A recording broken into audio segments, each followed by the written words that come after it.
Hello, everybody, and welcome to this session on central banks in the digital age, bringing data into focus. That is the name of a report that OMFIF is launching today with our partners from State Street, which you can download. If there's a slide available, you might see a QR code which you can download it from. If not, you can certainly go to the OMFIF website and download it. It's been a 6-month process to get here. We started working on this as a project in November 2022. Over the course of that time, we have spoken to more than 20 central banks about their challenges and opportunities that they see in data, how they use data, what sources of data they use, the operating models they need to make the most of it, and where data will inform the future of central banking. And it's obviously a very, very large topic that we hope to get into today. I want to just reiterate our thanks to State Street for their partnership on this project. They've been a great partner throughout, so thank you to them. The discussion today, like the report, will be split into two main parts, one on data needs and one on data governance and operating models. Throughout today, you can post questions. You can do it through the chat function on the Zoom call that we're on, and we will review your questions and we'll put the relevant ones to the excellent panel that we have. So do please do that. I'll be keeping an eye on those throughout. Do as I say, please download the report. I think you'll find it very, very interesting. I'll quickly introduce you to our speakers. We have Giuseppe from the Banca d'Italia. We have Benji from State Street. We have Edita from the Bank of Lithuania. We have Gloria from the Banco Central de Chile. And we have Bruno from the BIS. So welcome to all of our speakers. Look forward to getting into this as the session goes on. But first, and before we come to them, I want to go to the two people that have really done all the hard work for this report, to Taylor Pierce and Lewis McClellan of OMFIF. They have been interviewing all the central banks. They have been taking part in roundtables. They've been analyzing data, and they have some findings to share that will inform the discussion that we're about to have. So Taylor, I think you're up first. Over to you. Great, thanks, Clive. I'm just going to share my screen.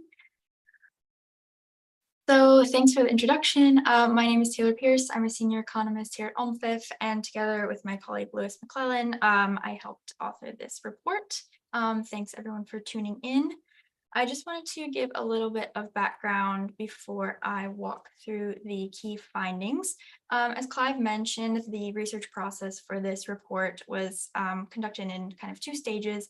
First, in November of 2022, we held 2 roundtable discussions with representatives from various central banks and other international institutions.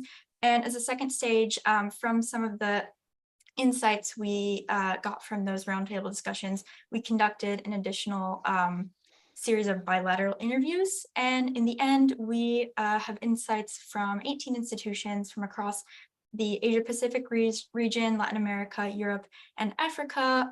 Most of those are central banks and a few international institutions as well. As Clive also mentioned, we split the report into 2 sections. Essentially, the first being data needs, so data access, inputs, and sources for central banks' key functions, and the second section being more on the operational side and data governance and management. So I will first walk through the key findings from the first section and then pass it over to Lewis for the second section.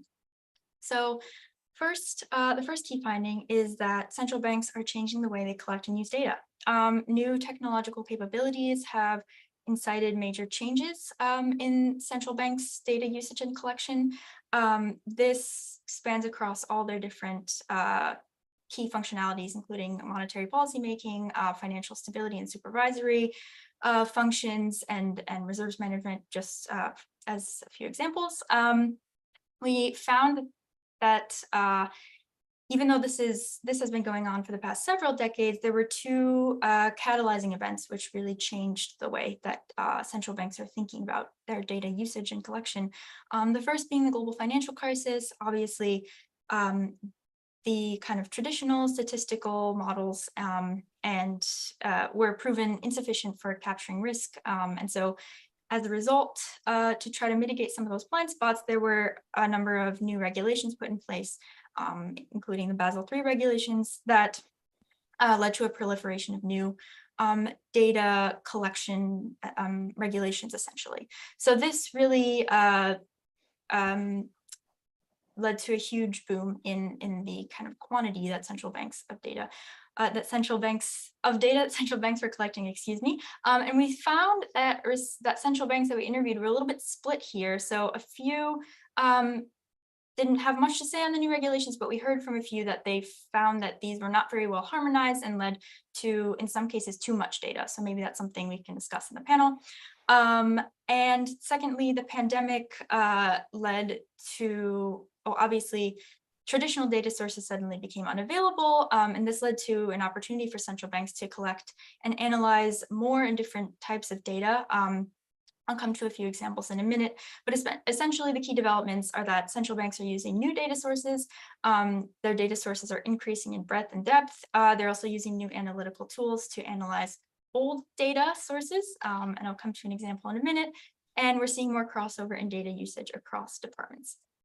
The second key finding is that all of the central banks we interviewed expressed interest in expanding or acquiring big data capabilities. And this is also in line with the BIS's Irving Fisher Committee on Central Bank Statistics survey, which I'm sure Bruno will mention in the panel. But essentially, the use cases for central banks' usage of big data are growing very quickly. So you might notice that I didn't mention the definition of big data, and that is also because there is no exactly standard definition, and we discuss this in depth in the report, which you can see in the report in the first section. But essentially, for central banks in this context, it's often unstructured or unconventional data, which requires new analytical tools or techniques oftentimes. So here in this box, you can see a few of the examples of use cases. Many of the central banks we interviewed mentioned using mobility data during the pandemic, for example, to capture economic activity when normal or traditional metrics were unavailable. Another commonly reported unconventional or big data use case was the use of telecommunications or mobile phone data to measure economic activity during the pandemic, but also it's now being used for consumer protection and urban development initiatives, especially in developing economies. And finally, perhaps the most exciting or sexiest one is Google search trends and the web scraping of social media and news media analysis to capture consumer sentiment. And so this is an example of a use of old data in a new way. So essentially using text that was already available, so not generating new data, but using new tools like natural language processing tools to analyze it in a new way. So we go into depth on all of these use cases, and there's more insights in the report, so be sure to check that out. The third key finding is that though useful during the pandemic, we found that central banks kind of mentioned that there was not a need to continue with the use of some of the proxy data that they use in lieu of traditional metrics. So for now, a lot of these unconventional data sources are going to remain complementary to traditional sources and methods. You can see a quote from an official from the Central Bank of Brazil here on this point. Just to mention kind of the complementarity, we did hear from a few central banks that the sentiment analysis from social media web scraping, although it is useful and does seem to be kind of in line with inflation expectation surveys and other traditional measures of consumer sentiment, these haven't yet replaced the kind of older metrics. So I think we have other examples in the report of central banks using these kind of traditional and unconventional data sources in tandem. And as the technology develops, this is certainly an area that will probably grow and one to watch. Finally, the last key finding in this section before I hand it over to Louis is that there were a number of concerns raised from the central banks we interviewed about the use of unconventional data. So some of the risks they're pretty self-explanatory, but basically path dependency, not wanting to choose the wrong data source or wrong analytical tool, while given the fast pace of evolving technology, you don't want to kind of invest in the wrong one and find out that that is that's not the ideal choice down the line. Data gaps, especially on ESG and sustainability. This is probably news to no one here, but there are problems in the harmonization and standardization of sustainability data. And that's very hard to incorporate that into supervisory functions like stress testing, and also for central banks holding ESG assets or green bonds. Some of that data is just not quite there yet. Also, financial stability was an area where we heard from a number of central banks that there are persistent data gaps, especially on the fintech side. And finally, for risks, the cost of sourcing, especially from private providers.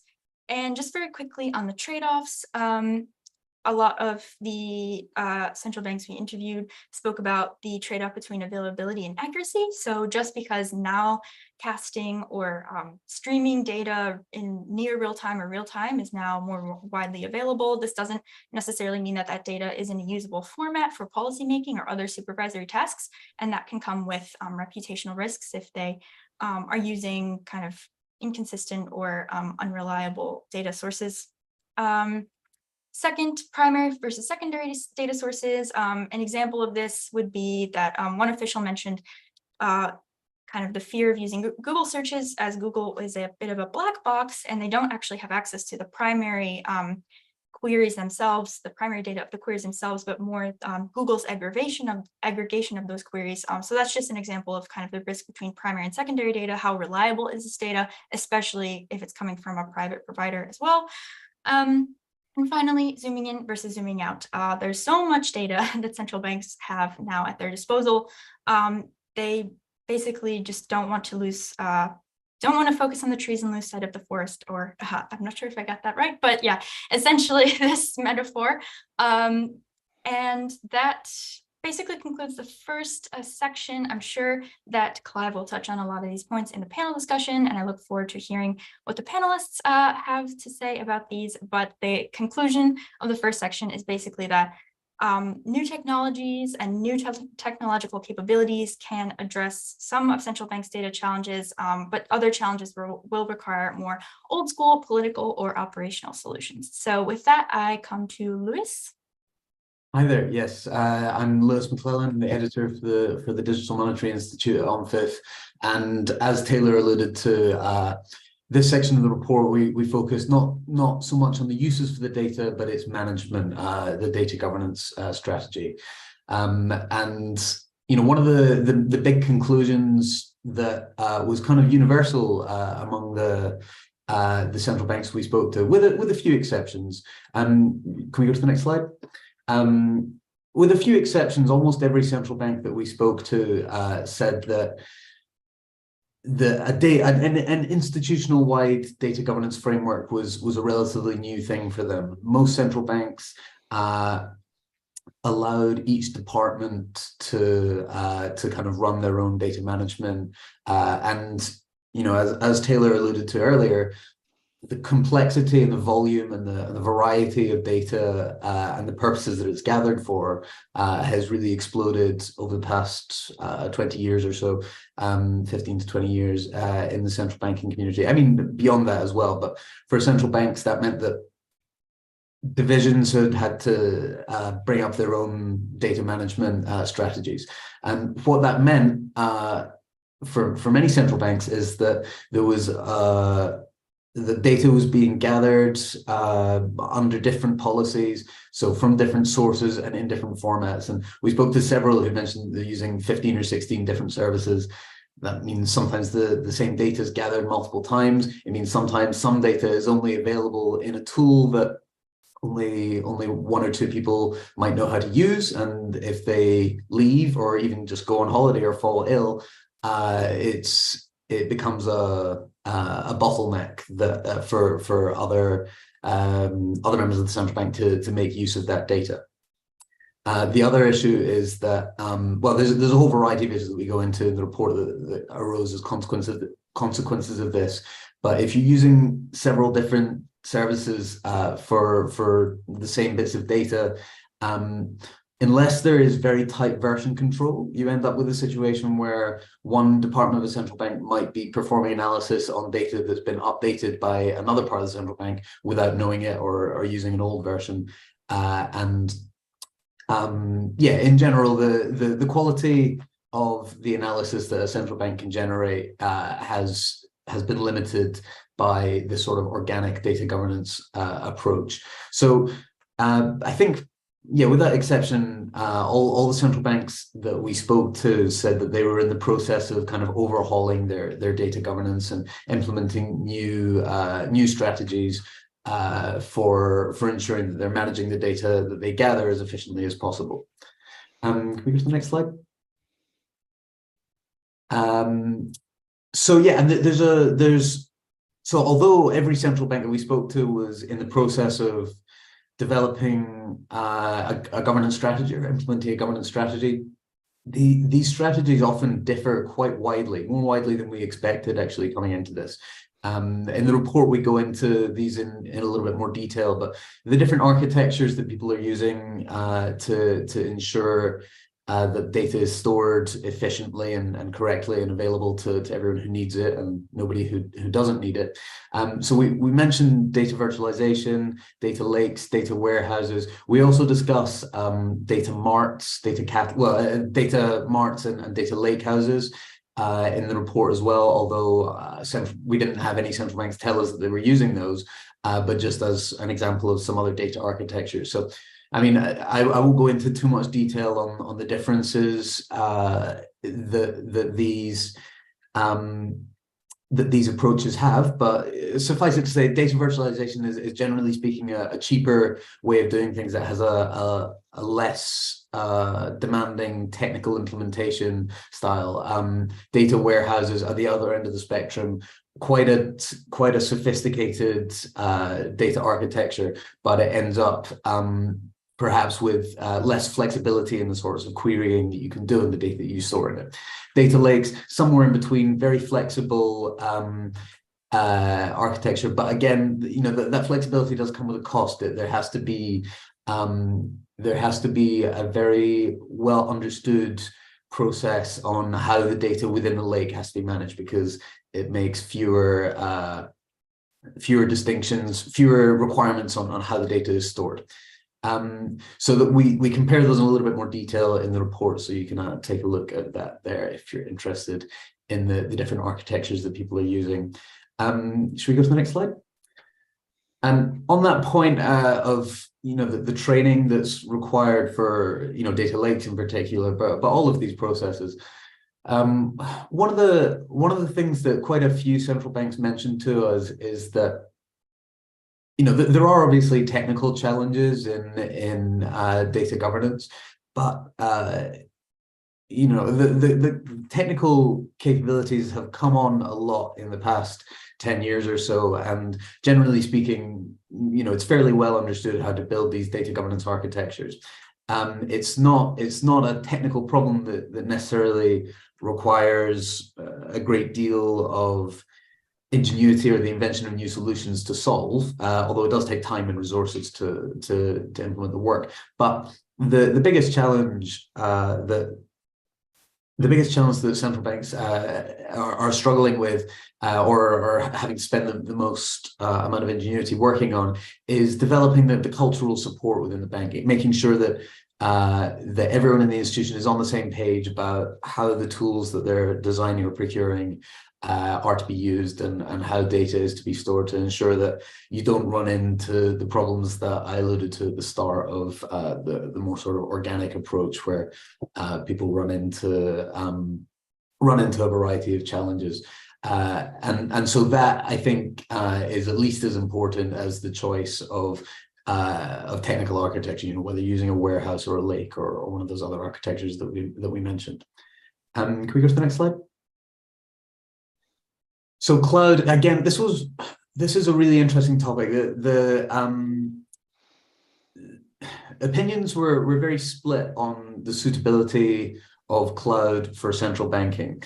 Many of the people that we spoke to are very tempted or very excited by the possibility that cloud offers, and you know, and are hopeful that they're going to be able to make public cloud architecture a bigger part of their data management solutions going forward.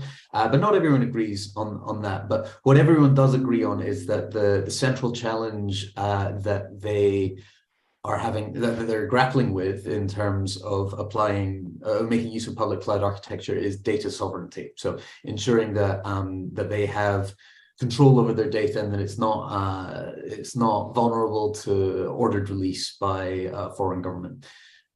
So that's the big challenge, and there are solutions for mitigating that. There's potential legal solutions, there's potential technical cryptographic solutions that are becoming more popular, better understood, and then the other solution is a hybrid cloud, where you keep the most sensitive data, which is generally personally identifiable information, keeping that on premises and using cloud for non-sensitive data.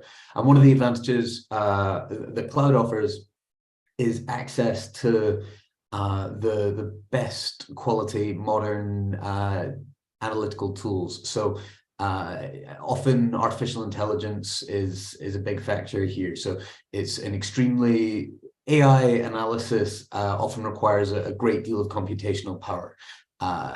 You could do that on premises, but it would involve building yourself a pretty high power server farm, which is not necessarily going to get that much use when you're not training an AI model. So the flexibility of being able to use a service like that on a pay-as-you-go basis is very important. Cybersecurity is another issue here. There's an interesting analogy. In fact, I think it was Giuseppe who's on the call gave me, was that there's some very robust and powerful cybersecurity tools offered by public cloud architecture. So you can think of it as a very high and thick wall, but the exposure that public cloud architecture is vulnerable to is also higher. So you've got probably a thicker wall than you can build for yourself, but more exposure to threats. But on the topic of we'll come to the talent acquisition and so on the next slide, but this is a really interesting point, particularly for the smaller central banks. You don't necessarily have the resources to justify a 24/7 dedicated security team, doing cyber threat response all the time. That's something that you get more or less automatically in a public cloud architecture. So that is potentially an efficiency there. But again, central banks need to get comfortable with this from a sovereignty perspective. So whether that means storing encrypted data in the cloud or only using it for non-sensitive data, there's a lot of advantages, but some challenges to be overcome first. Again, we go into a lot more detail on that in the report, so please do check that out. Should we go to the next slide? Yeah, finally, the talent acquisition and retention question. So, it's not just central banks where the growth of the importance of data has meant, gathering more data, needing to manage and analyze more data. It's all over the place, all over both the public and the private sector. And, for some, the private sector, it can be difficult for some central banks to compete with the wages offered by the private sector. Another aspect is that, generally speaking, IT professionals have, over the past 10, 15 years, had a lot of flexibility in the way they work. Many of them work as contractors. They expect to work remotely to their own schedule and so on. Central banks are often, or in some cases, not set up to allow that kind of thing, and struggle with attracting people to work if they're going to have to work in the office 5 days a week. I think, on that point, just going back to the cloud for a moment, there is a lot of work in terms of if you're using a public cloud architecture, a lot of the technical heavy lifting is done for you there. So, for some central banks, making use of cloud architecture can kind of ease some of the talent problems. Not the case for the data analysis questions, but more so for the technical side of storing the data. On the data analysis side, central banks have access to some large, complex, very interesting data, and that is, if you're a PhD data scientist, it's a very attractive option to go and work with that kind of data. But central banks have to make sure that they're providing the appropriate tools for making use of that. It's very frustrating if you're a data scientist and you can't use R or Python or your preferred tool. One of the interesting things that a few central banks mentioned that they had success with is graduate education programs that the government sponsors, and in exchange for completing those with government assistance, you go and work at the central bank for a few years, and that's been a very valuable source of talented young data professionals. So it might be something that other central banks wish to consider.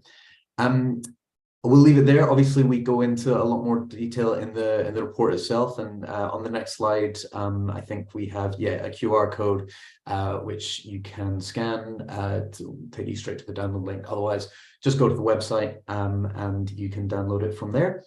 And with that, I'll pass back to Clive. Very excited to hear what the panel says. Thank you for listening. You're on mute, Clive. Thanks, Lewis and Taylor. Still second blitz there. Thank you very much for that. That frames our discussion very well. In the by the way, I can see some questions coming in already, so that's a really good sign for this conversation. So we will get to those shortly. Just one other thing from the report, a quote from the foreword that State Street provided for us. Central banks have always relied on data, but the data challenge for central banks has grown exponentially. Not only is there more data than ever before, but it's delivered faster and with far bigger consequences. That's what our report says. Let's see what the central banks think, and let's quickly see what they think their biggest opportunities and challenges are. Time is ticking by quickly, so let's keep these introductory remarks to a couple of minutes each, if we may. Giuseppe, Bank of Italy, come to you first. But we can't hear you.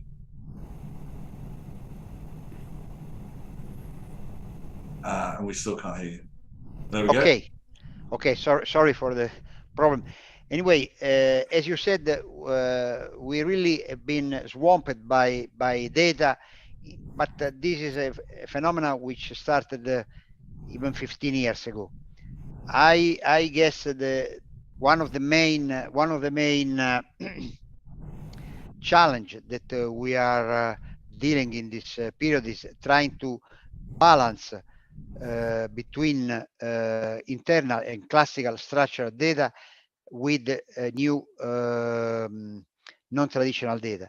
And essentially is one of the points that was raised also by Taylor, is that we must be careful with the private data provider.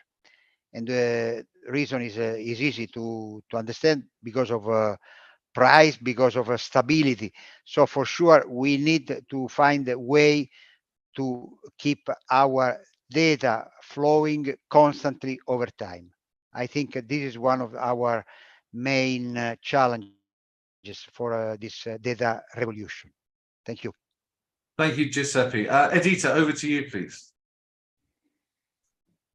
Hello.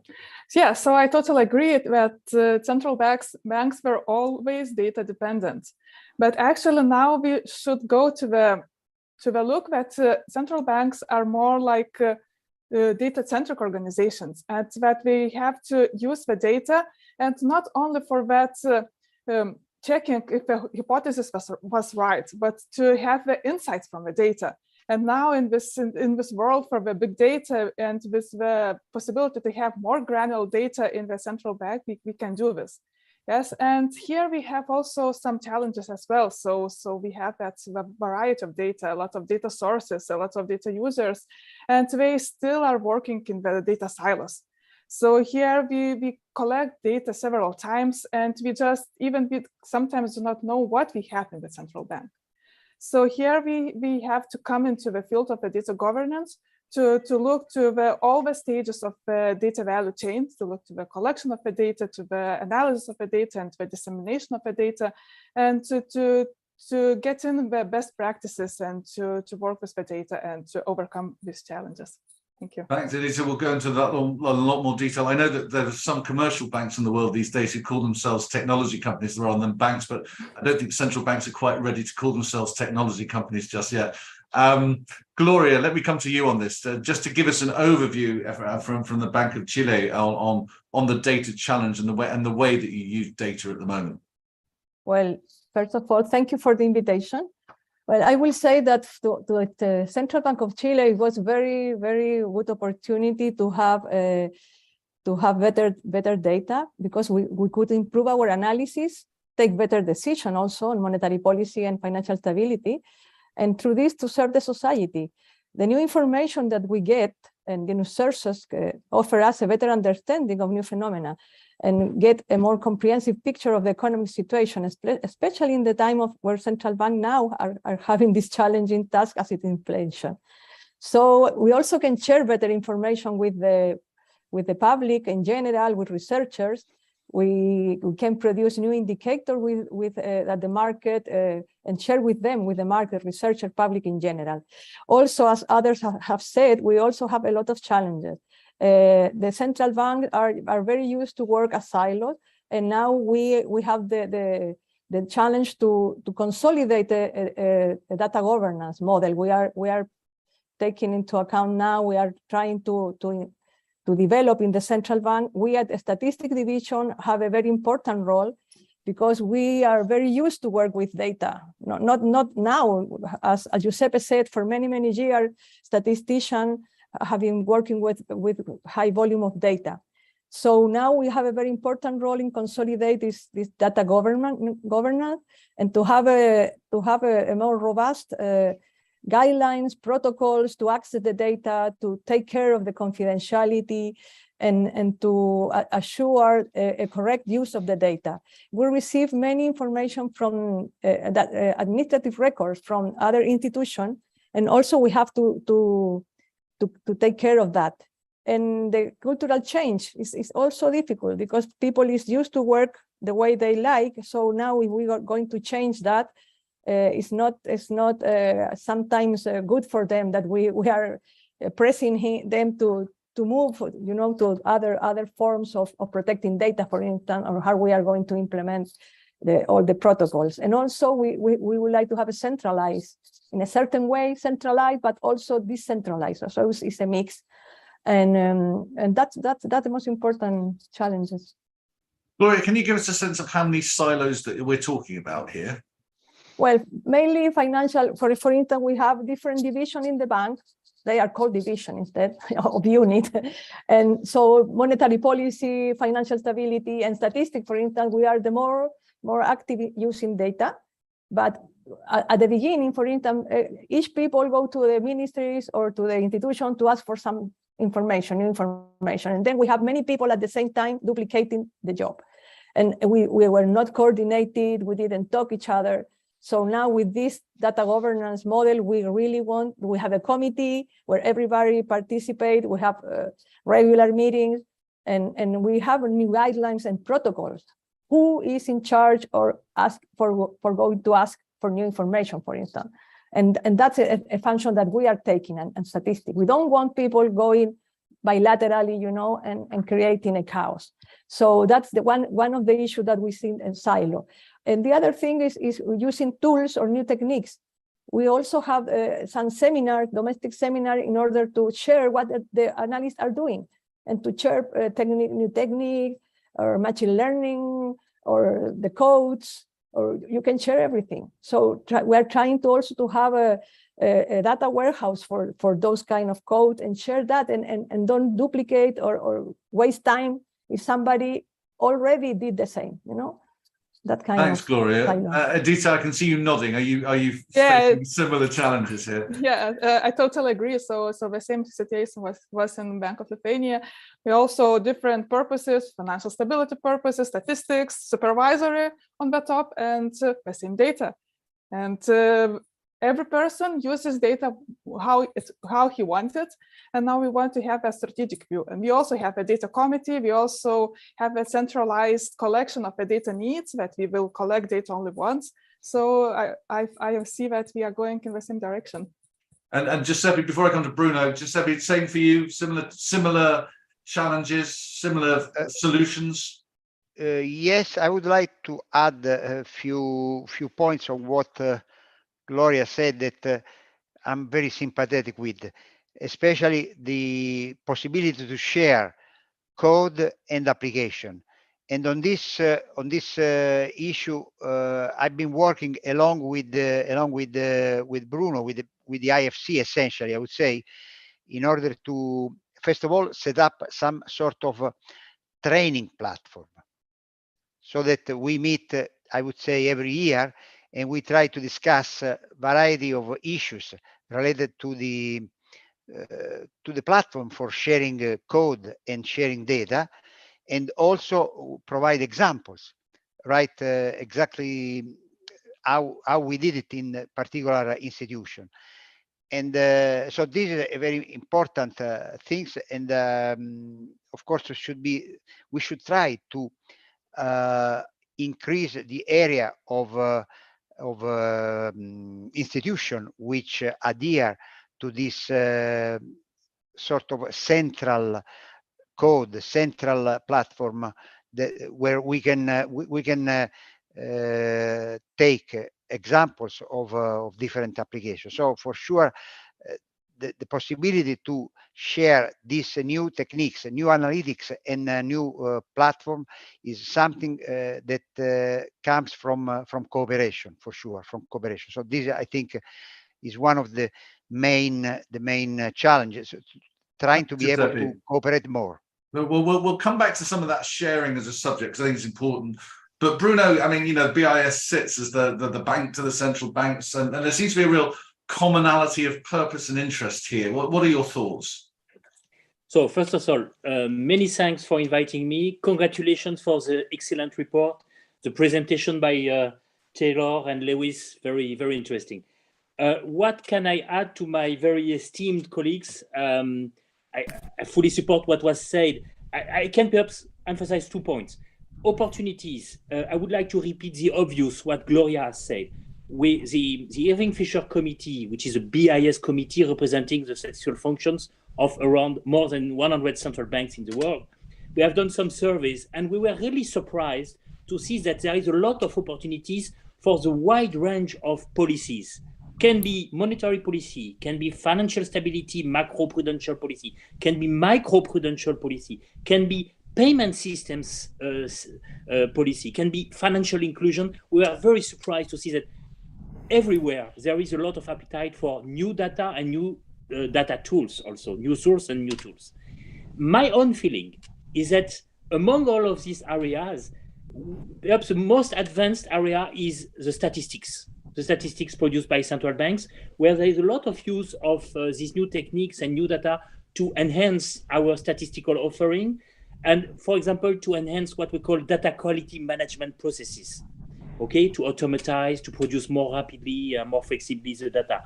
And the last point that was also mentioned by the Central Bank of Chile, to have what we call statistical buffer in case of a crisis, in case of abnormal times. So we have the traditional statistics, but in case of a problem, we have these new data sources that can act as a buffer. So a lot of opportunities. Challenge, I would like Bruno, to... sorry, would you just explain a bit more on that buffer? I think that's a very interesting point, but what actually is it, the statistical buffer? How does that work?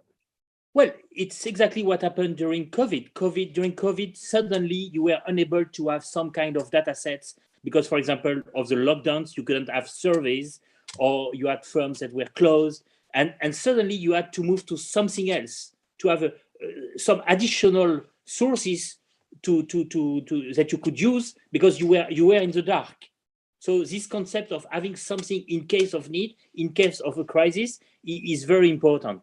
So it doesn't mean that the central scenario, meaning in normal times, you will continue to use, for example, the new data sources, but you have to be prepared to be able to use them in case of need. So this was, I think, the point mentioned by Central Bank, your quote for Central Bank of Chile. Back to the normal times, perhaps we are less using these new data sources compared to during the COVID period, but we need to be able to use it in case of abnormal times. Can be also a financial crisis, where we know that in case of a financial crisis, we have also data limitations because we want to look at specific, for example, aspects of the financial systems that are where there is a stress. So this is the concept of buffers that I would have in mind.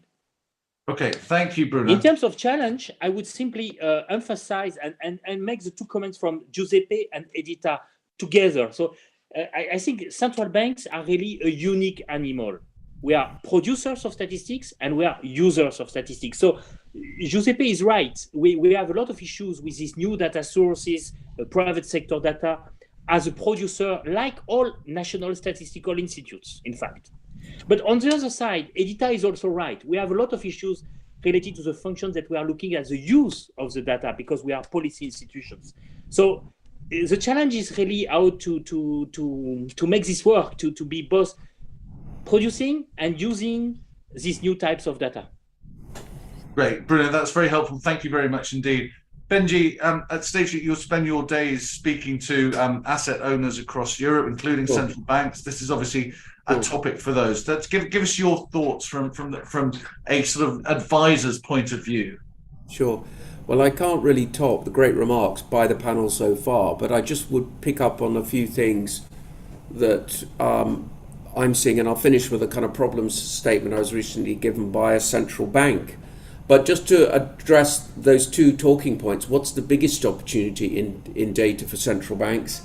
It clearly is technology, because that can help enhance central bank's operating model, and that is absolutely clear. At the same time, the biggest challenge in my view for data is cost. And if you put those two together, then we begin to evolve things that I think Bruno touched on, that BIS do anyway, but naturally would convene groups coming together to look at procuring some of these sources. In the case of responsible investing data, it's getting more expensive. Just before you get on to a lack of harmonization, could that kind of specialist data be procured by an individual organization on behalf of the other organizations? And in the report, there's an excellent comment about how the ECB gets the Bundesbank to pull in information for central bank community. So for me, it's definitely technology is where the opportunity is. But against that, you've got this absolutely key thing that the costs are going up. I think that's more important than anything. So I'll just finish with a problem statement, Clive, which is, when talking to a central bank about what they like to see with their a more integrated data platform solution, which would deal a lot, I think, with some of the things raised by Gloria around governance, people working more closely together, not buying the same thing 15 times. It was about the increasing cost of ownership needs and the needs for agility in providing solutions. So that was the point about both producing and using data, which Bruno made. And then it's finally about increasing execution risk, which I would say comes about through shock. Both of those have been narrated very well in the paper. Obviously, GFC and then COVID. But in the UK, there was a mini shock, if you like, the way interest rates hiked.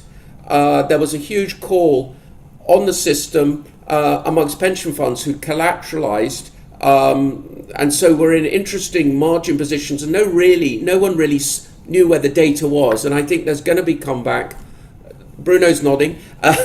There's going to be comeback about that, because there was 2 days of nobody knows anything, and it does raise other issues. Now, the central bank in the UK doesn't supervise pension funds. They're supervised. They've got a series of supervisors, but the central bank is involved in that, and it was a serious threat for a very short time to that financial system, and significant changes were made around that interest rate hike. So I would just say they're ongoing, those abnormals that Clive, you talked about. Those would be my opening remarks. Thanks, Benji. Bruno, you were nodding on that, and I think it's a really interesting point that Benji raises. I mean, what are the initial thoughts on what happened there, and how things like that might not happen again, and how data might have prevented that sudden market dislocation?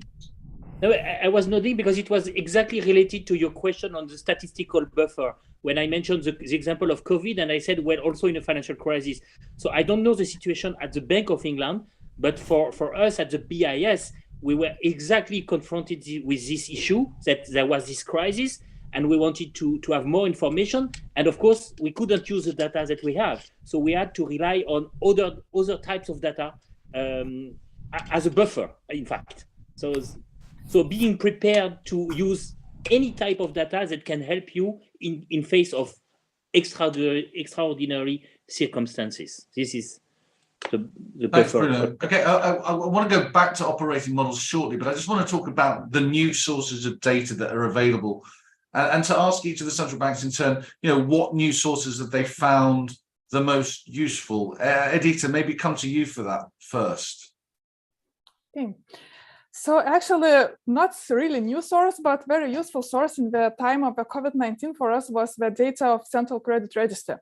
So actually, when the crisis arose, we began just to look at the data and to look at the tendencies of the lending, what sectors are doing well, what sectors are doing not so well. So that data was really useful for us in the COVID-19 perspective, and we also made some of that data available in the public. We published some kind of this data, so it was also useful for the government for taking some decisions, for that monetary support, and yeah. So it was like traditional data, but we saw the opportunities of this data.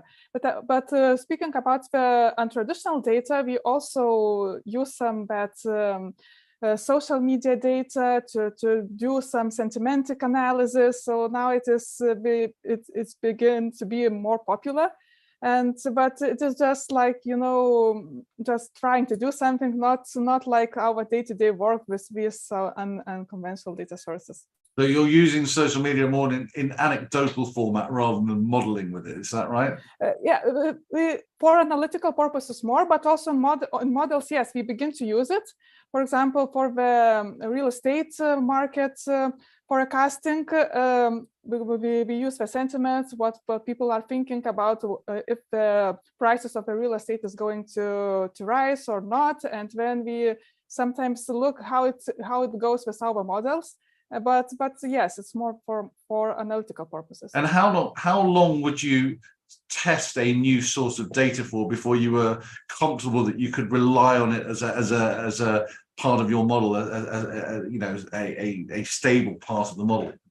So it depends on the data, but sometimes it could take several months to test it and to look how it goes to all the framework that we have. Thanks, Edita. Gloria, same question to you in terms of some of the newer sources of data you're using, perhaps, and how much you can rely on them. Well, I think the COVID implied that we had to go for new sources. So we received data from labor market, education, subsidies, state benefit, etc. But the most important one was one that we received from our Internal Revenue Service, that allow us to elaborate, as Bruno said, many high frequency indicators that could allow us to understand what's going on with the companies, with the households, to distinguish between small companies and big companies, and to understand how the crisis was impacting them in different ways.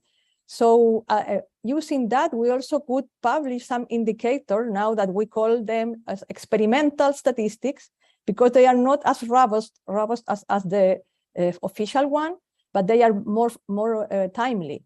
So, and we are going to keep them because are complement what we are doing officially. So, for instance, we are now publishing an indicator on business demographics, a daily retail sales index.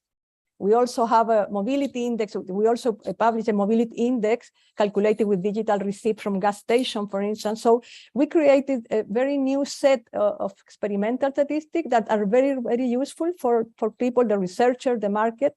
And also it's a way that we can share with the public information that we cannot share at the micro level, but we can share at an aggregate level.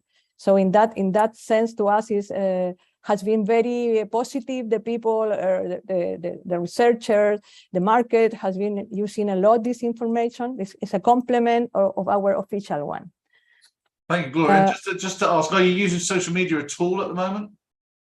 Yeah, we also are using information from social media.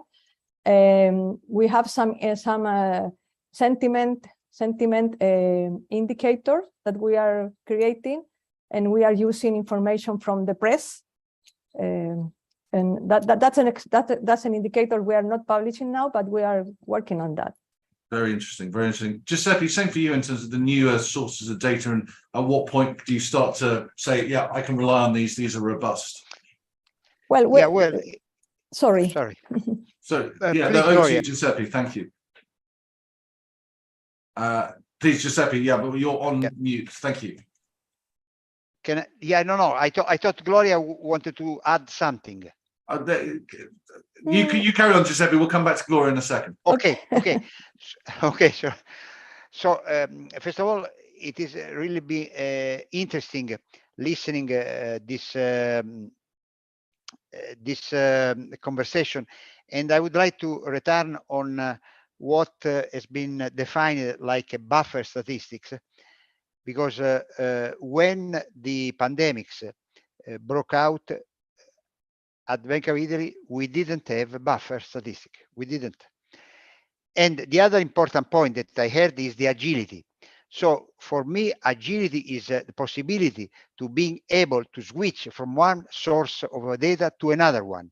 And also that can be realized only through experimentation and through having all your weapons in your bag, even if you don't, you're not going to use them. So it is important, very important, to find a balance between having a buffer but having the agility, because the agility means that you have to change. And this is something that, of course, it is not customary in central bank. As also I heard from Gloria, people are used to work with their data, and after a certain number of years, they fall in love with this data. So they don't want to change. And as far as new sources, we have started working with the sources from the web, which are free, but also from private provider like Twitter. And so with this private provider, you have to face two different challenges. First of all, is the cost. So they can multiply by 5 their cost from one period to the other, and this is what is happening with Twitter. The other point is a changing of the format, because, for example, we struck a deal with a real estate company in Italy in order to have data on sale, on house on sale, and those are which are both. But of course, you have to keep updating your infrastructure and also your software which deal with this data, because from time to time this company needs to change their format in order to find more economic solution to their product, to their data product. So these are the main challenge that we face with this new data. And so we use social media, not only Twitter, but also we take this data from Dow Jones, this data aggregation with Factiva, and we are able to use this information to provide more timely and quick statistics, because of course we do have a central register, but when you want to design a public policy to fight against a crisis like COVID, you need to know who is suffering more in that period. And sometimes using yearly data from central register is not enough. Thanks, Giuseppe. Gloria, sorry to cut you off earlier at the dangers of a Zoom call rather than an in-person. Just wanted to check, what else you wanted to contribute on this topic? No, it was in the same way that others were saying. No, in our case, before incorporating a database in our work, we always must ensure that the quality and continuity information is it is, because we cannot incorporate something that we are not very sure if we are going to have that search in the future. So we need to be sure on that. So we sometimes subscribe contracts with the providers in order to commit ourselves to a permanent publication.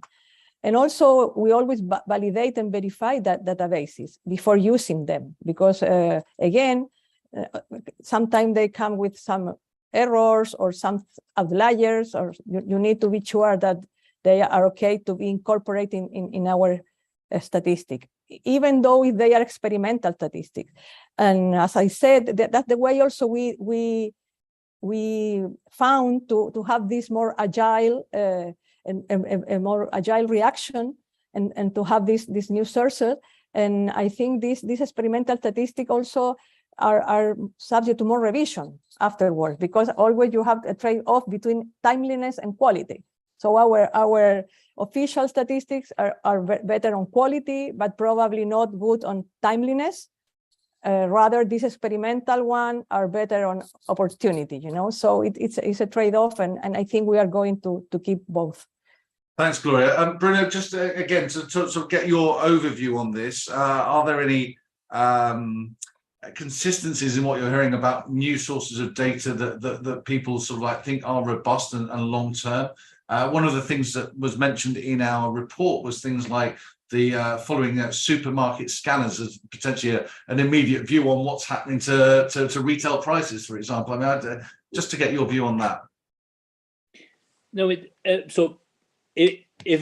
what was said, it's really support what was said. So there is a lot of interest for all these kind of things. But I would like to emphasize the point mentioned by Edita at the beginning, because the people in the streets, when they think, oh, central banks are looking into big data, they think, oh, they are looking at geospatial information, social media, Google Trends, etc., or supermarket data, etc. But it's fair, what we have seen, at least among central banks, for example, in Europe, but also at the BIS, a lot of investment is on what we call financial big data sets, which is relatively traditional, but very granular data sets, security by security data set, loan by loan data set, credit registers, trade repositories data to measure what's going on in the derivatives markets. Also, we are currently building huge data collection on repos, on securities financing transactions. So this is really, at least for me at the BIS, the daily work, which is to make sense of all these financial big data sets. Okay, and well, that we'll come back to in a second when we talk about operating models and data warehouses and lakes and so forth. There are just a couple of questions that we've had from the audience on this question of more granular data. So one question we have from Vania, thank you, Vania. Collection of granular payment data can be interesting to capture economic activity. What are your thoughts on central banks collecting and using this data? Edita, would you like to answer that one first? Yeah, I can try. So we are talking about payment data, yes? Payment data, granular payment data, yeah. Yeah, so this data can be really, really interesting and could be used at its more granular level. So actually here in the Bank of Lithuania, we also are communicating with our electric money and payment institutions and are trying to create a new reporting model that we will report on the more granular way. And when we make some reports ourselves, so one of the points in that discussions is to get the transactions from them. So all that payment transaction could be really useful for the central bank purposes and especially for anti-money laundering purposes. But here we also have to solve some GDPR requirements. Yes, how to not to get all that personal data. So it is still quite a big work ahead, but we are thinking about that, and we are thinking about that very granular data here. Thank you, Edita. Gloria, Giuseppe, I don't know if you have a different view on that in terms of granular payments data. Can I step in? Please, Giuseppe, and then to you, Gloria. Yeah. Yeah. So first of all, I want to tell you that we share the Bank of Lithuania approach in the sense that we are collecting payment microdata on transactions. It is important to separate between transaction data and payment data like those taken from supermarket, because usually when you take payment data from supermarket or from this scanning data, you are also able to understand what you have bought with that particular amount of money. While with transaction data, usually you just have a total of what you have spent, say for a restaurant, say for your expenses. And so those are less detailed and less useful for inflation analysis, but are useful for studying the evolution of the retail expenditure. And those are very, very important. On this respect, we are trying to explore the possibility to have some data also from banks, in the sense that it is not enough to collect transaction data, but also is useful to understand whether a class of income, say between 20,000 and 40,000 euros, how much do they spend on food, how much do they spend on electricity, so that if we are able to sort of pin down this kind of distributional effect, we might be able to provide advice to the government to decide what kind of measure could be done in order to help the most weak part of the population. So it's important to study the distributional effect of particular crises, like the electricity and gas crisis that came out immediately after the war. Just on that question of the bank data, Giuseppe, and we'll probably come to this again later, but just in case we run out of time, are there privacy issues around that?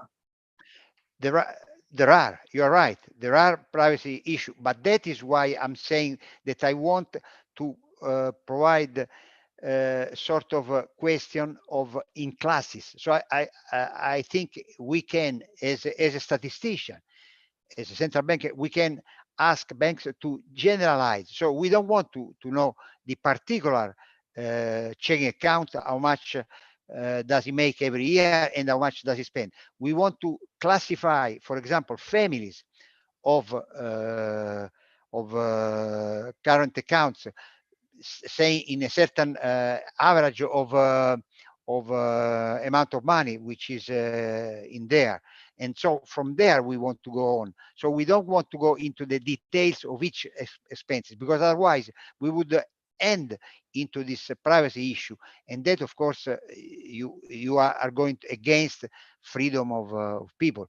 But if we are able to collect information for different range of region in the country, of gender and income, we can extract this data without hitting the privacy barrier. Okay, thanks, Giuseppe. Gloria, let me ask you to comment on that, please. Yeah, no, regarding that, well, we receive information from our supervisory entity, and we receive from banks and from companies and detailed information, transaction by transaction, and other aggregate also.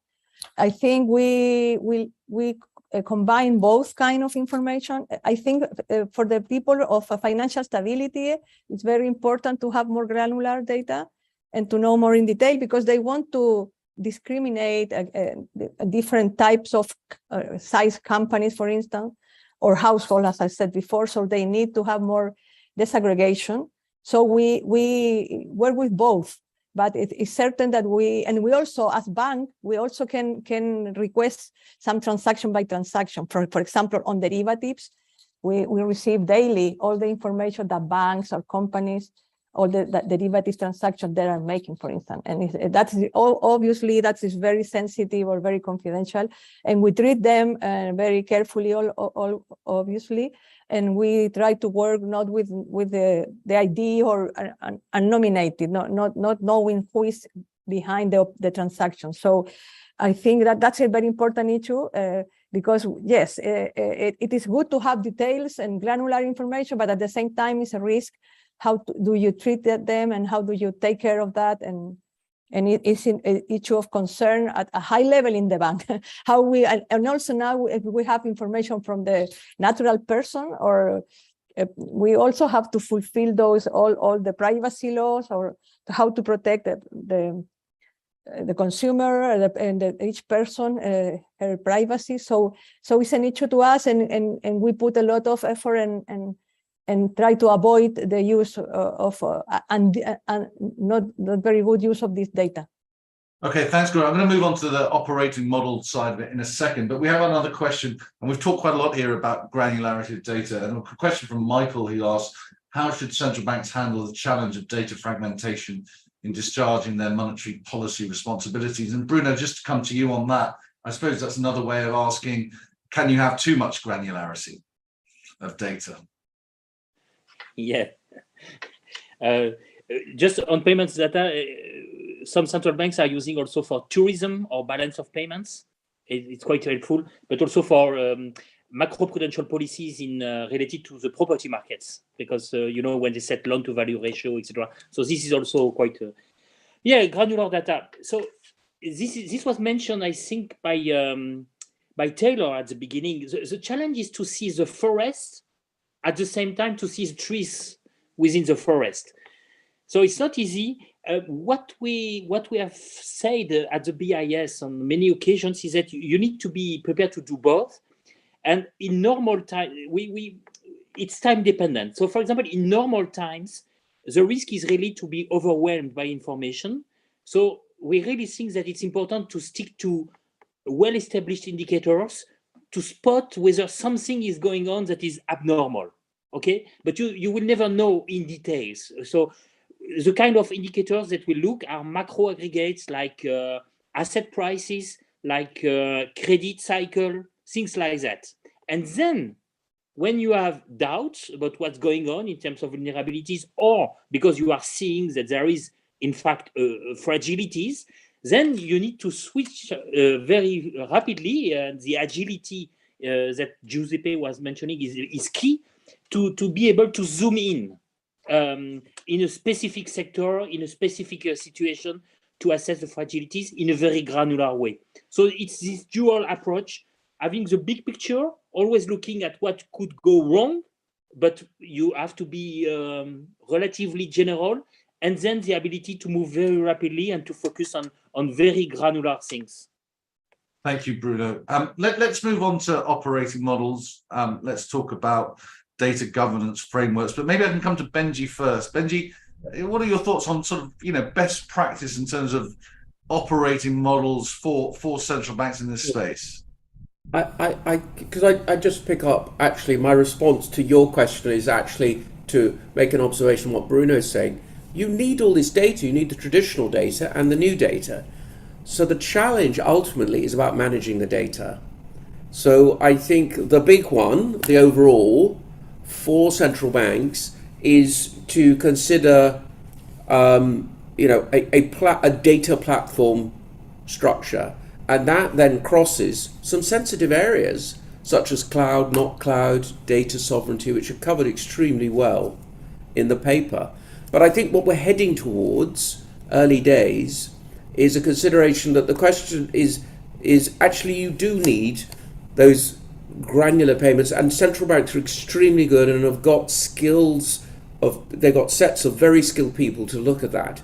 But they also now need this trend data, which has all sorts of problems with it. It's it's not structured, it's expensive, it's all those things, but you need that as well. So I go back to, I think the answer is that what Bruno said, he needs to see both the trees and the forest. You can only do that by a reset of, in terms of a data platform, that then raises issues for an individual central bank or a convener of central bank thinking, which is, do I need a data platform? And that, for me, Clive, is kind of my response to this, that you can't, no central bank wants to not deal with the data, but it needs to manage the data better. And this raises significant issues of cost and cloud and cyber and sovereignty. And I think that's the big one, I would say. Thanks, Benji. I'll come back to cloud and sovereignty in a minute, I think. But let's just talk about, I mean, it's very clear from the discussion here and from the report, there is no issue with a lack of data here. It's where you can store it, how you can use it, how you can analyze it. And a lot of this comes around into the discussion about data governance frameworks and then onto the platforms, as Benji says. But just to understand from each of the central banks that we have with us, Gloria, maybe you can come first on this. Do you have a data governance framework at the Banco de Chile? And if so, what is it and what purpose does it serve? Yes, well, we at the central bank, we have a model where the statistics division is in charge of the centralized repository of databases. But we have a committee, as I said before, where all the areas of the bank participate. So we coordinate storage, access, use of economic and financial microdata within the bank. And also we have additional incorporated policies and rules that provide the main guidelines regarding access and the use of data. And also we are using as a model international best practices, such as data management framework of Data Management Association. And this framework provides us guidance on managing and protecting data, including policies and procedures for data collection, processing, etc. And the objective is to have a centralized management system that enables a secure availability of data. This committee was created with the purpose of establishing guidance principles, guidelines for managing and providing microdata sets within the bank, and also with an institutional and cross-functional perspective that promotes efficiency, avoids duplication, prevents inorganic growth in different areas, and safeguards information security. Thanks, Gloria. I don't know if... No, that's very helpful. I just want to get to say, because there are many other issues that stem out of this, but just on the question of data governance frameworks, Edita, what's the Bank of Lithuania's position on this? Yeah, so here it was mentioned that technology is really important, speaking about data governance, but here I will add two other things. So processes are also really important. So we have to define the new processes, how we access data, yes, how we manage data, how we collect data, and so on. And the third part of this three pillars is the people part. So we need to educate people. If we have new technologies, we have to ensure that the people who work with these technologies knows how to work. And it would be nothing if we say, yes, we have a new data platform, but the people will work with Excel. So we have to enable people to work with the new tools and then to have the best insights from the data. So actually, this is how we do our data governance framework. And so we also did some transformation in our department. So we have that also data and statistics department. So data and statistics department is the core one. And here we have separate divisions for data collection, data dissemination, and for statistics, and the data governance division on the top. And the data governance division is the one who is responsible for all that processes and procedures, how to work with data.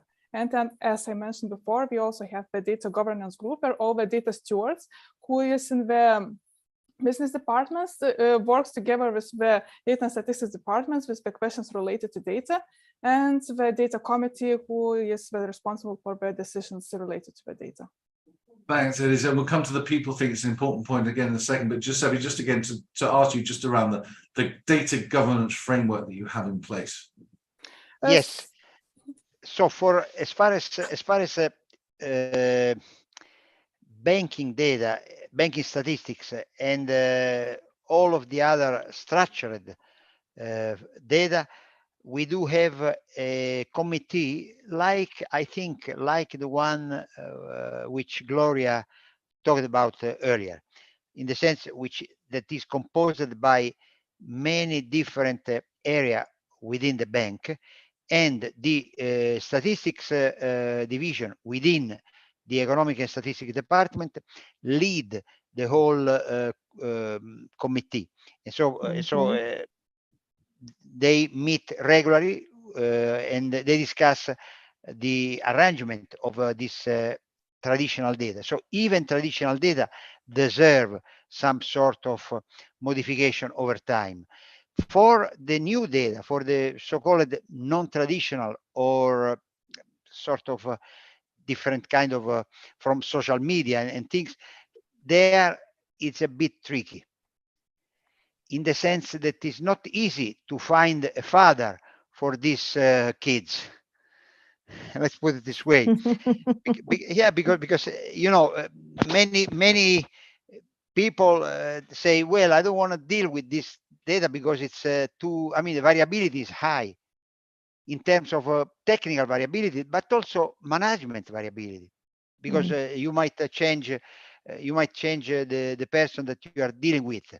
So for them, we are trying to build a data governance framework that will be able to consider all this kind of data in terms of procurement, in terms of technical processing, and so all this kind of, in terms of budget, of course, budget. So I would say that the situation is a bit differentiated between classical traditional data and the other one, let's call them non-traditional. That's just so, it sounds like maybe alongside data warehouses and data lakes, we need data orphanages as well, from what you said. But let's see. I'm going to ask a slightly unfair question to our but really, Clive, I mean, thanks for saying that, because essentially we do have a data warehouse in place, but we're building a data lake. I mean, it's not. I mean, it's a truth. It's a ground truth that a data warehouse is not enough to answer all the data needs for a central bank willing to deal with also non-traditional and non-structured data. No, well, as you brought up the data lake there, I just want to very quickly ask both Edita and Gloria whether you are moving towards the data lake model and platform as well. Edita? Yeah, we also moving to the platform with the data lake house, maybe I said. So we are doing this. And Gloria? Yeah, the same with us. We also contemplate both. Have some databases in a more centralized data warehouse, but also data lakes, because it's too much information and we need to do that. And just on that subject, lakes and warehouses and boat houses and what else, Bruno? Any thoughts from you in terms of where this is going more generally? I would like to emphasize that on this data governance, perhaps we should not be too technical. So the technical aspect is very important. We are taking steps at the BIS, classification policy, also ensuring what we call metadata, so documentation of the data, we clarifying who is in charge of the data collection. It's very important at the BIS because we do data collection on behalf of central banks.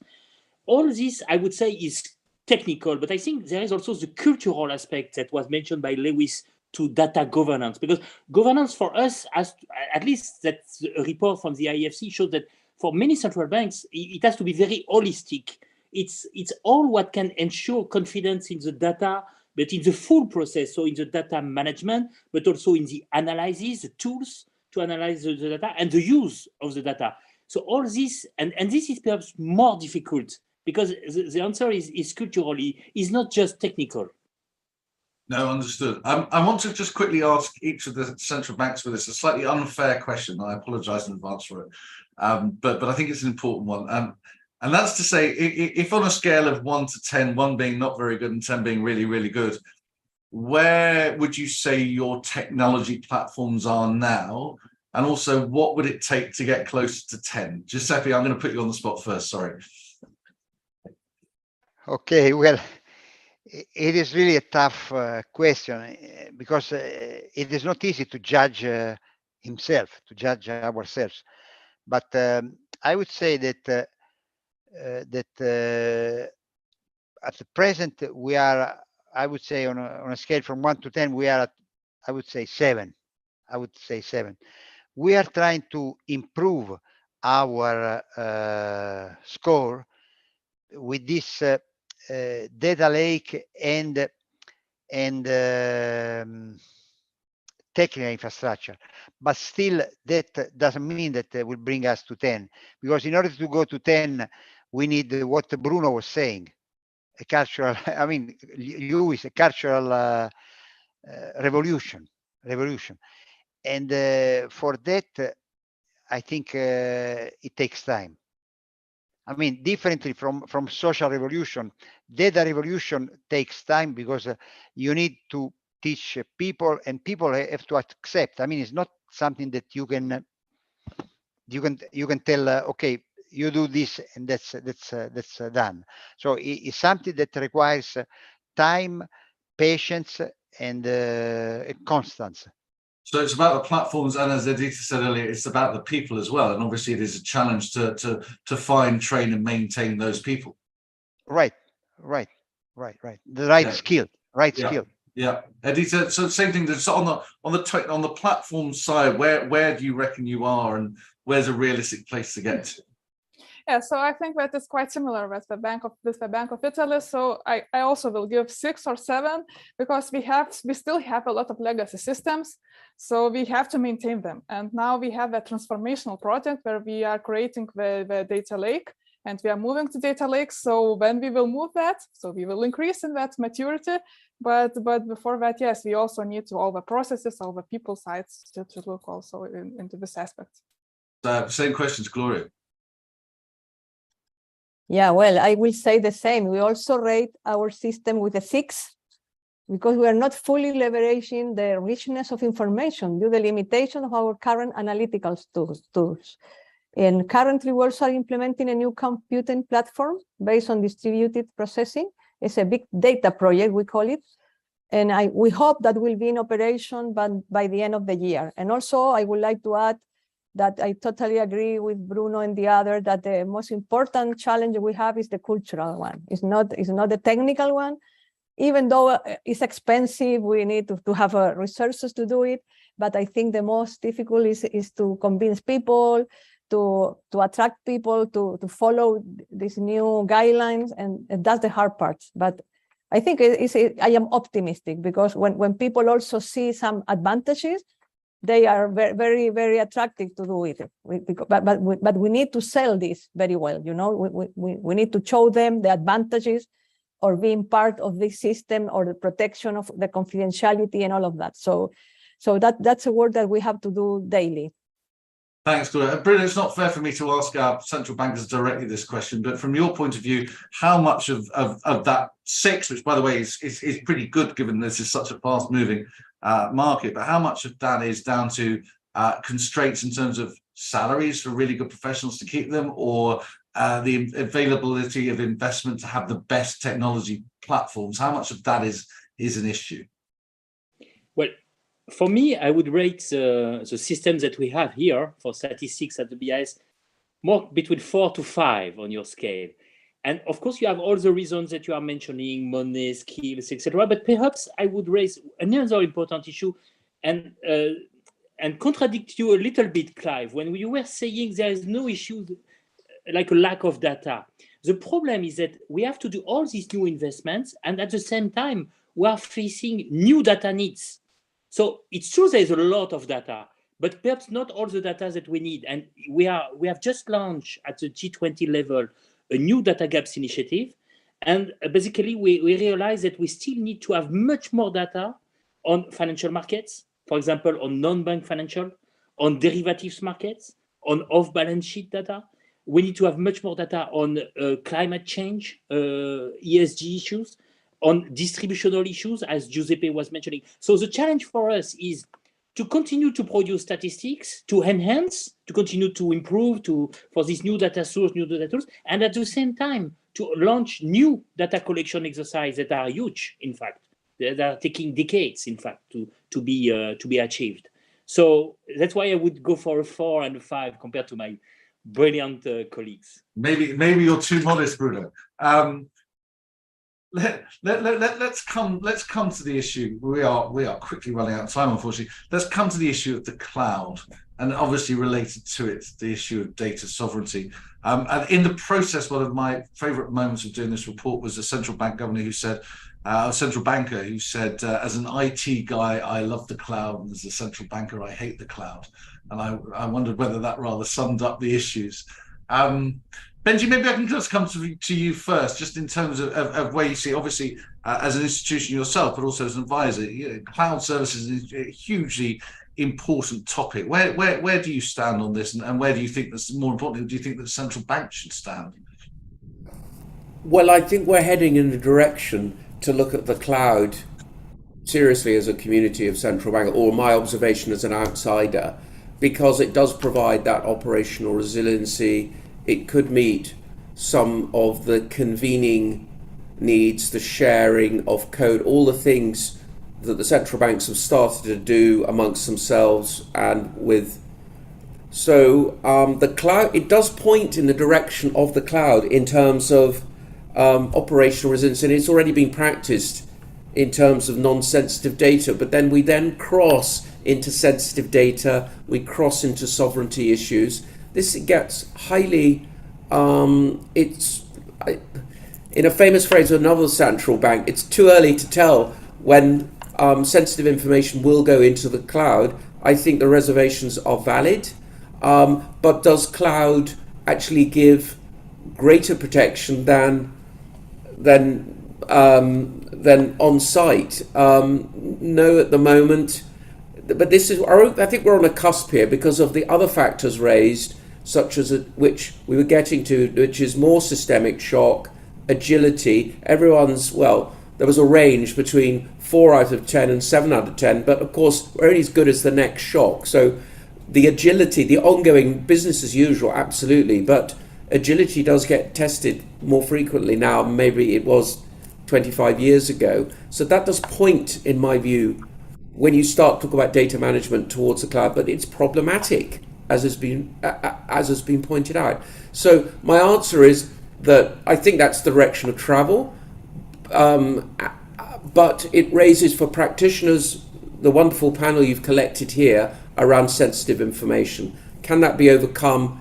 Can indeed be greater protections in the cloud than not? I mean, I think we're going to have to revise this and come back in a year's time and see where we are. But it's pointing the direction of the cloud, in my view.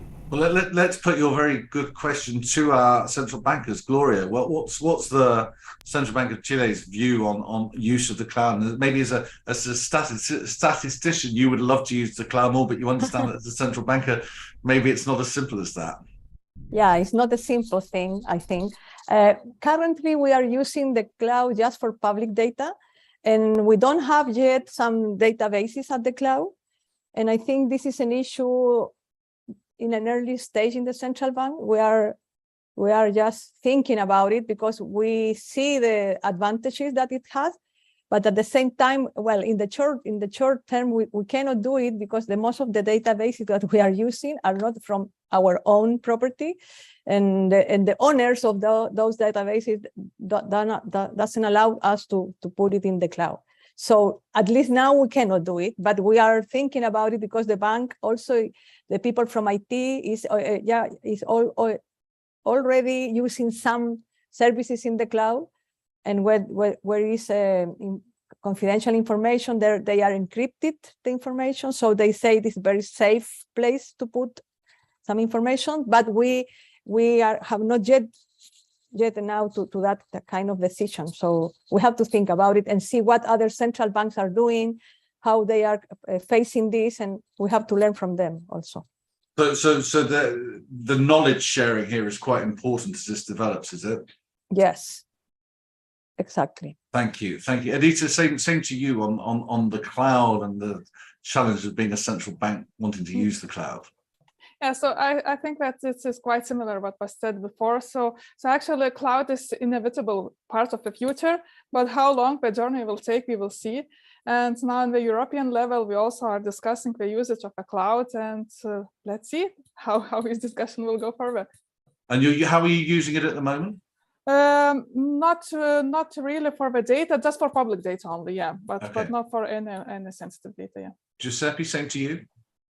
Yes, we first of all, we have started doing some offering some services for banks employee on the cloud.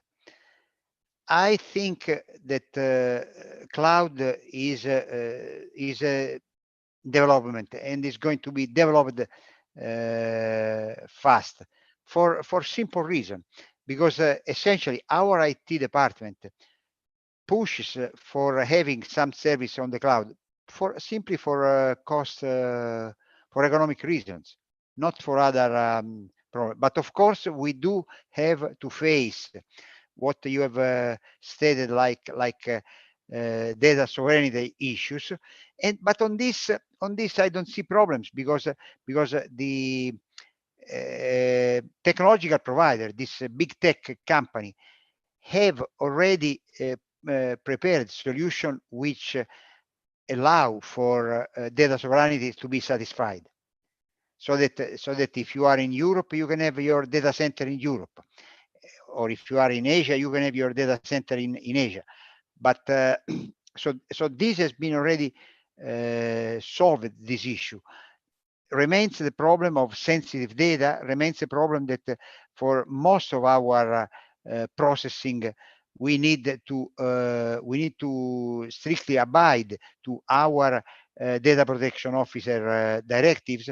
And in these cases, this means that we need to start discussing also tools for encrypting data in such a way that are really considered safe, and also possibly to run processing on encrypted data. This is something which is quite new, but it's important that we are able to think about also in this direction.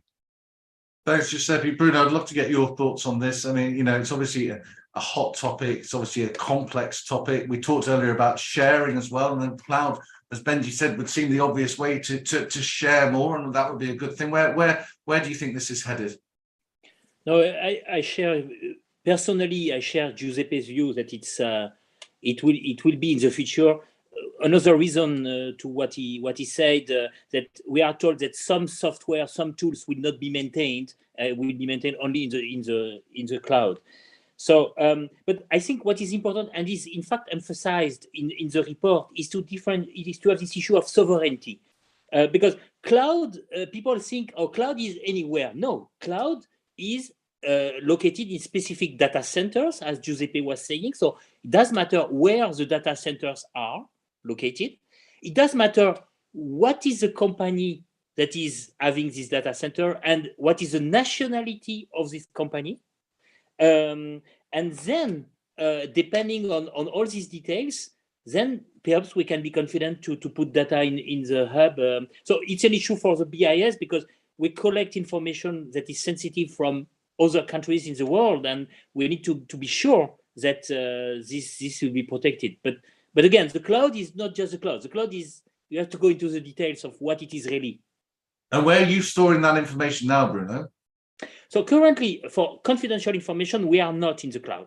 Mm-hmm. We are just using like Gloria, like Giuseppe, on an ad hoc basis for public data or for research purposes.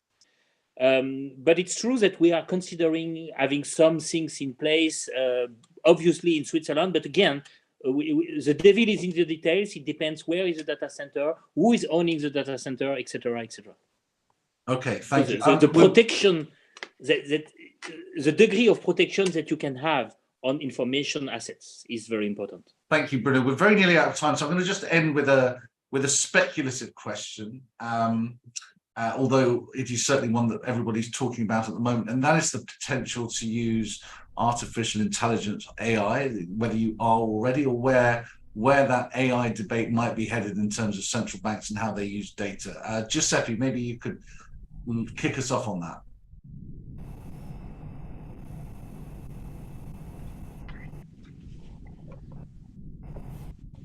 Yeah, but I tell you what, well, Giuseppe, while you're fixing your mic, because I think we just lost your microphone for a second. Edita, could you just quickly talk for a minute about AI and where this might be headed in terms of how central banks might use it? Yeah, so first of all, I think that the central banks could very well use the machine learning techniques. So for the outliers, especially if you're talking about granular data.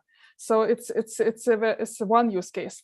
And another use case what we are thinking about, maybe we can have something like data bots where artificial intelligence will help us to find some data in this big data world, and will help to find data for the external users, for the public users. So I think that these two fields can be the future for AI and for central banking. That's very interesting. Giuseppe, I think the mic's back on, so all good. Yes, nice. It's on. Yeah. So anyway, we have started exploring AI and applying AI to particular statistical problems. And as a general view, we are in favor of adoption of techniques which are faster in, for example, in running classification. The problem that with AI that we are studying now is more related to the removing the black box feature, which is usually attached to it, and also trying to find explainable algorithm which allow us to motivate the reason why we did a particular choice. Because here, you know, it's not like driving a car where you drive a car and then you know the rules that you don't have to harm anyone. But when you deny credit to someone, you have to explain why. So this is more very relevant for us in finding explainable tools for artificial intelligence, and is one of the main reasons that we are investigating AI. Thanks, Giuseppe. Gloria? Yeah, like Giuseppe and Adita, we also have been working in some way with artificial intelligence, using machine learning techniques, calculating some indicator, consumer sentiment with these techniques. But I think we also have a good expectation from what artificial intelligence can apport to our work, or how can improve our work. And I think we also had to learn more about the eventual use in other areas, and see how other central banks also are using it in. We also look others, and so we are in a preliminary stage now, I will say.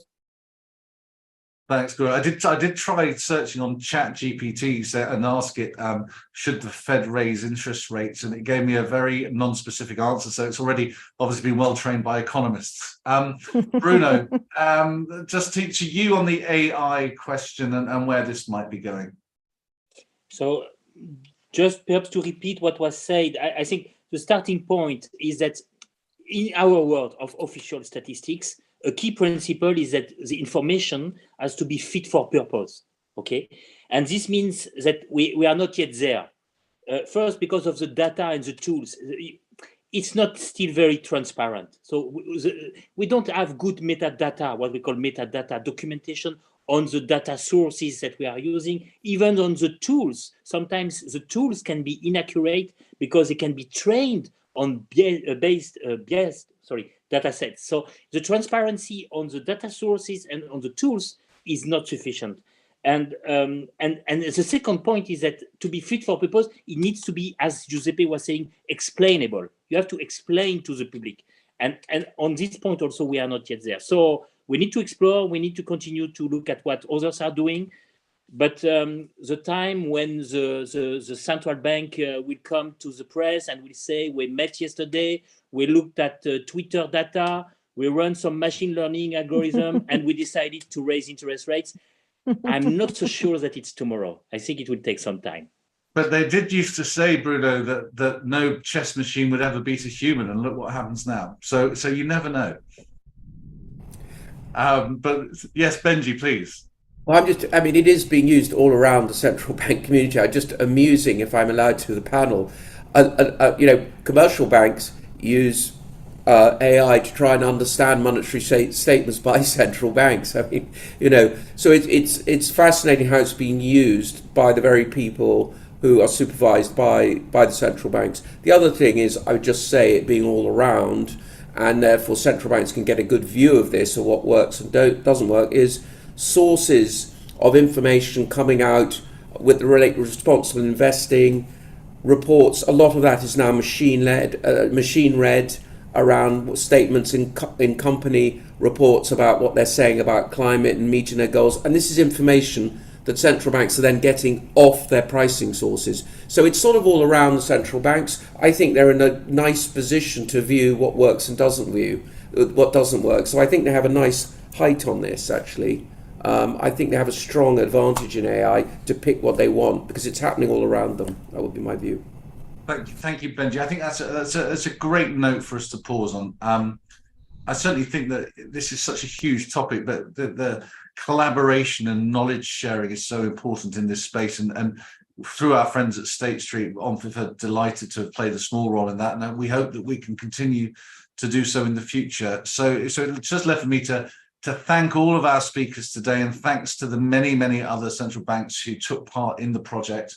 The project's not quite complete yet. We have our annual survey of central bank reserve managers that will come out at the end of June, and we have asked specific questions on use of data for reserve managers within that survey. That will come out towards the end of June and will be appended actually to the report with State Street that we put together. But my enormous thanks to the speakers, my enormous thanks to all our friends and colleagues at State Street.